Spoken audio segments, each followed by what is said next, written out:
Eğer Azatlyk Radiosi. Hormatly dinleyijiler, hepdäniň jemini geçen hepde Türkmenistanyny bütün dünýä çağalar gününe gawat geçirilen çäreler we bu ýurtdaky agyr ykdysady ýagdaýlaryň şol sanyny zähmet migrasiýasynyň çağalary ýetirýän täsirleri barada başlan gurrunmyz bilen dowam etdirýär. Ýatlysyk Türkmen Medeniýeti 22-nji noýabrda bütün dünýä çağalar günü münasibetli Aşgabatda beýtaraplyk we insanperwerlik, inkluziw geljegiň beýhuýdyny hemme taraplaryň golluk gatly çäranyň geçirilendigini habar berdi. Bu çäre gatnaşanlar Türkmenistanyny ösüp gelýän ýaş nesilleri baradaky alydanyň döwlet siýasatynyň ileri tutulýan uğurlarynyň bir hökmüni kesgitlenendigini öňe sürdiler. Azatlyk Türkmen çağalarynyň ýagdaýyna täsir edýän migrasiýa meseleleri bilen baglykda pikirini paýlaşmagyny sorap, daýanç raýat hereketiniň adam hukuklary platformasynyň wekili Diana Dadaşewa bilen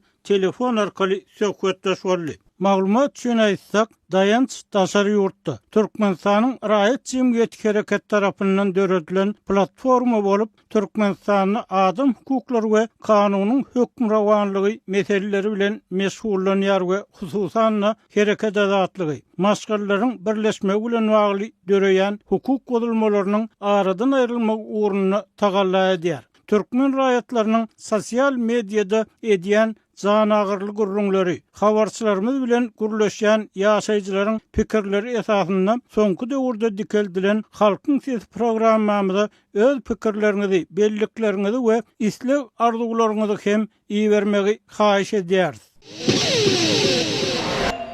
Diana, sosial mediada Türkmen zähmet migrantlarynyň ýagdaýlary we olaryň çağalarynyň hal ahwaly barada ören aladaly gurrunlar edilýär. Siz hukuk goraýjy hökmüni bu meselede öz pikir netijelerinizi Azatlygyň dinleyijileri bilen paýlaşyp bilmezmisiňiz? Я оцениваю его как катастрофическое. Сегодня тысячи туркменских мигрантов в Турции и России оказываются без легального статуса.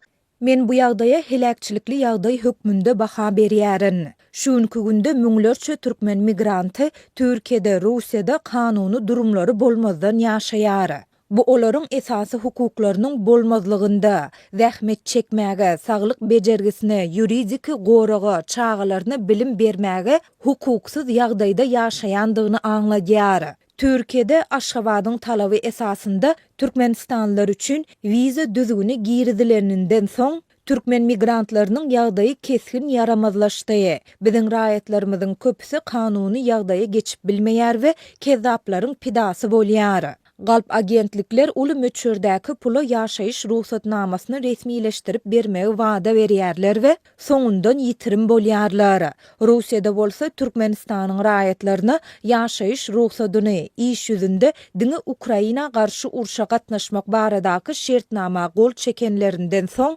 resmileşdirmeyi teklip edýärler. Bu olary aňyrbaş derejede ejiz we ruhy taýdan aşak basylan hala salýar. Zähmet migrantlarynyň izde galan çağalarynyň ýagdaýy has agyr, enatasyz galyp, olar duýgu durnuksyzlygynda, gözegçiligiň we goldawyň bolmazlygynda kemala gelýär. Bu ýagdaý olary yetkinjeklik ýaşlarynda aşa jynsy gatnaşyklara, spirtki içkileri içmäge, göwnü çökkünlige, öz janyna kast etmek pikirlerine, irkin nikah, okuwa bolan ýetişigini ýitirmäge hemde agresiv gylyk häsiýetleri alyp gelýär. Bu çağalar aýralygyň çuňur içerki travmasy bilen önüp ösýärler. Bu ýerde ne puluň, ne sowatlaryň, ne de video jaňlaryň peýdasy bolýar. Biz terbiýäniň hili hakynda däl, çağanyň enatasynyň ýanynda bolmagy baradaky esasy hukuk hakynda gurrun edýäris. Olar hut şu hukukdan mahrum bolýar.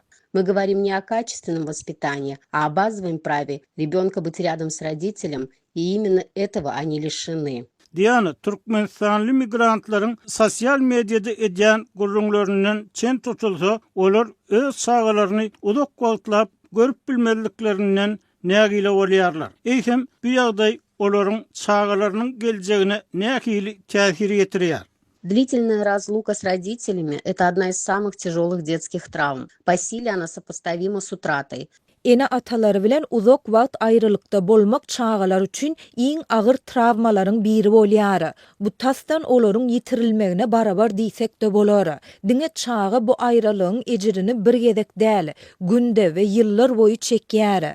Migrantlaryň çağalary taşlanan adamyň duýgusyny we unudulmak gorkusyny başdan geçirýärler. Bu hili çağalar hroniki howsala, ýakynlyk we ynam duýgularynyň bozulmagy, özüne pes baha bermek, sosial izolasiýa bilen ýüzeýiz bolýarlar. Okuwda we özüni alyp barmakda kynçylyk çekýärler. Olar tizleşdirilen ýagdaýda ulalýarlar, ýagny çağı kiçi wagtynda uly adam ýaly bolýar. Hususan-da yetkinjeklik döwri howply bolýar. Bu döwürde ýanynda ene tasy bolmasa, yetkinjek köçeden ýa-da tötänden tanyş bolan adamlaryndan himayat, dayanç gözleýär. Bu ýagdaý irki göwrelilige, çağı düşürtmäge, spirtli içkileri ulanmaga, özüňe ziyan etmäge, agresiýa ýa tersine doly ýapyklyga alyp gelýär. Bu hili çağalar çuň içerki yaralar, ruhy travmalar bilen ösýär we bu ýagdaý olaryň bil baglamak, ara gatnaşyk gurmak we dünýäniň howpsuzlygyna ynanmak ukybyna täsir edýär.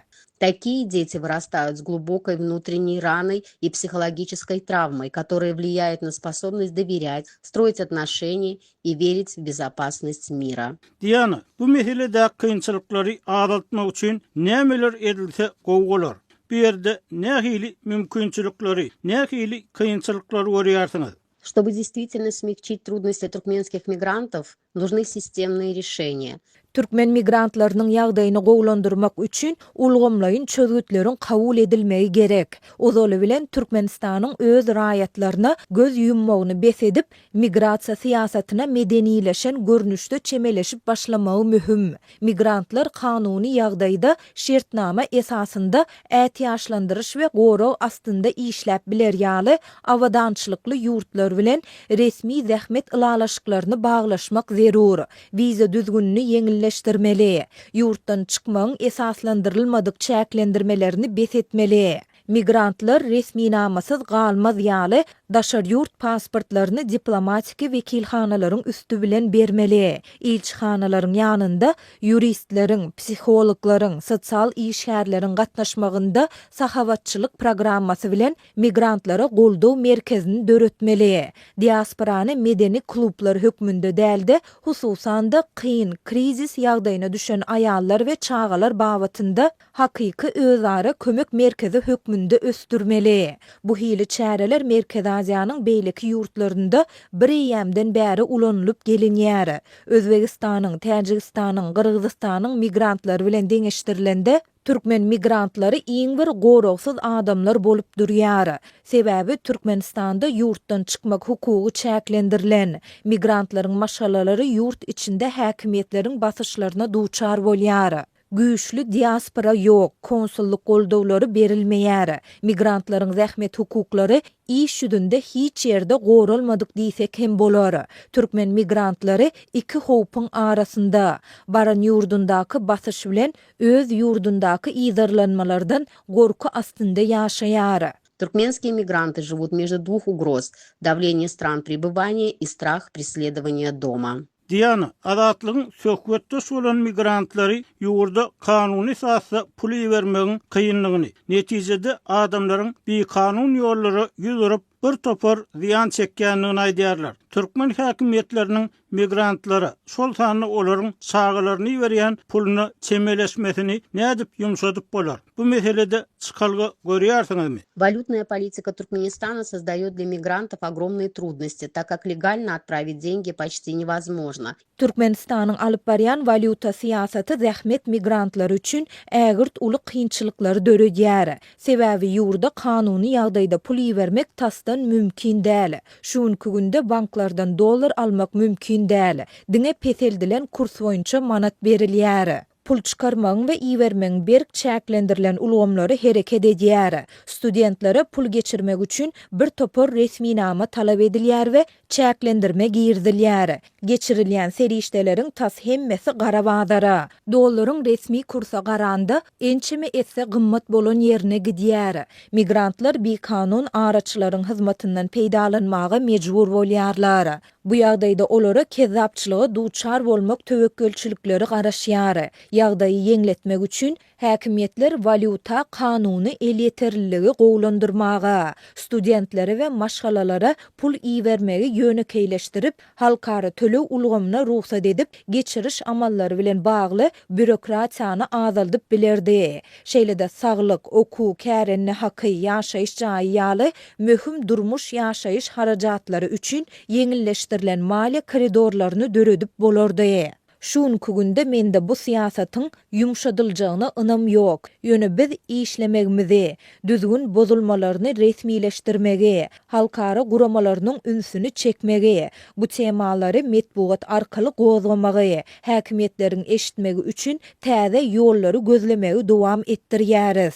Men özgörçlükler çalt bolup geçer öýdüp pikir etmeýärin. Ýöne Türkmenistan eýem dünýä jemgyýetçiliginiň berk üns bermeginiň obyektine öwrilýär. Haçanda ýurt şunuň ýaly projektoryň öňüne düşende häkimetler ir ýa-da giç öz gazaply çäklendirmelerini gaýtadan seretmäge mejbur bolýar. И когда страна оказывается под таким прожектором, власти рано или поздно вынуждены пересмотреть жесткие ограничения. Hormatly dinleyijiler, Dayanç Arayet Hereketiniň Adam Hukuklar Platformasynyň wekili Diana Dadaşow bilen telefon arkaly geçiren söhbetdeşligimizi dinlediňiz. Bu söhbetdeşlikde gozgolan meseleler barada siziň hem öz pikirleriňizi aýtmaňyza, tejribeleriňizi paýlaşmaňyza garaşýarys.